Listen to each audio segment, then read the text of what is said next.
There's a conflict that goes on every day throughout homes throughout the world, in particular in Africa. When we look at the issues of domestic violence, it's what I call the secret sin, because it happens in so many families and so many communities around the world where women are just, and sometimes men actually, are not allowed to live with their own free will, with their own decisions, in peace and with respect and with dignity. Well, in Nigeria, the statistics are quite horrendous. For example, over 50% of women are routinely abused by their husband. 1 in every 2 women that you see walking around the street are potentially abused by their spouse.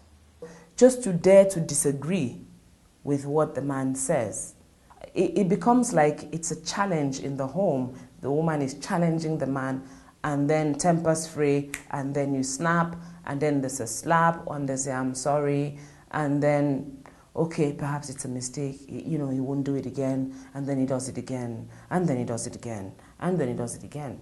Violence graduates.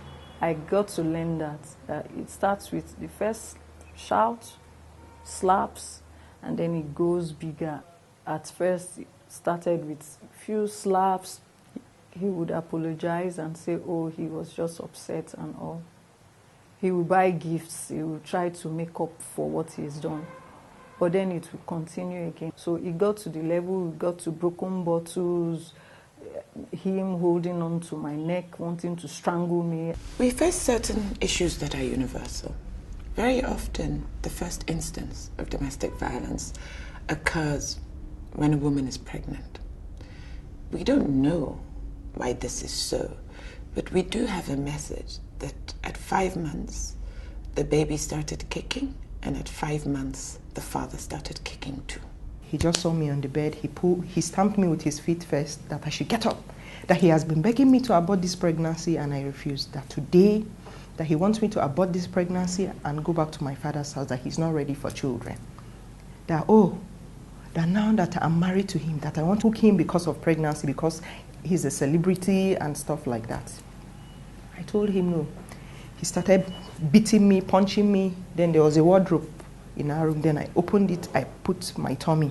So he was punching me at my back. And the pains were too much. Then I collected it. He put chunk of folic acid, the red, this thing, on his hand. I should swallow it and abort the pregnancy. Then the pains were too much. I said, okay, you should give it to me. When he gave it to me, I said, okay, let me get water. Then thank God the door was open, because we used just one way to go out of the house, through the living room. Then I ran outside. I had 2 miscarriages during the process of this beating and beating. It continued not until my daughter was 4 years old that he now beat me on the streets. That was the end. I now told my mom that, Mommy, I have to leave. And he was actually threatening my mom that you have to take her away because I will kill her, this, that. So my mom now took me. I was there, I was with my parents. Then I was still in school. So I was with my parents for close to a year. There are women who stay in marriages where they get battered, where they get kicked every day because, they've been told that if they get divorced, if they leave the man, they will go to hell. But I think sometimes people should stop and use their minds, because it might be wiser. A Muslim man does not see a woman but as a companion. That without him remains incomplete. So it is a must. He must be ready to protect and maintain that woman. Violence brings more terror. Violence brings more conflicts. It puts us under severe rage. So it is expedient for civil societies to come together, unite, to speak with one voice, irrespective of their race, irrespective of their color, irrespective of their ethnics, coming together to emphasize peace. Don't suffer in silence, and engage with those organizations, individuals that are out there that can actually help. The problem is we keep hiding things, and when things get bad, it is bad for life. You start by saying no. There's nothing wrong in saying no. World insecurity is a reflection of what we do not have in our homes. If we must speak of peace, we must speak of the peace that comes from our home first, because charity begins at home. It's not a slogan, it's what it is.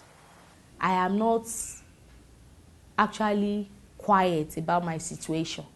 I tell people about my situation, see what I'm going through. But when I met the right people, they now said it's not all about enduring, keeping silent, and yet one will just die like that. And there's nothing wrong or something to be ashamed of if you start your life all over again.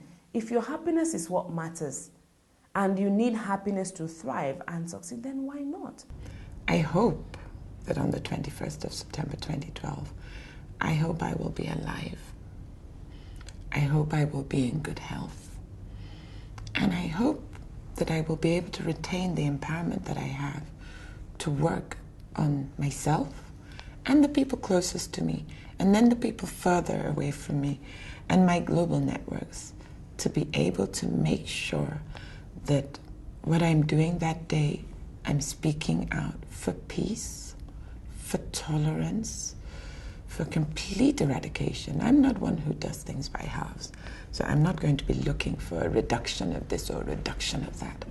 I'm looking for eradication of gender violence, eradication of maternal, newborn, and child mortality, eradication of war, eradication of terrorism, eradication of wickedness, eradication of cruelty, and the promotion of peace one day and peace every day.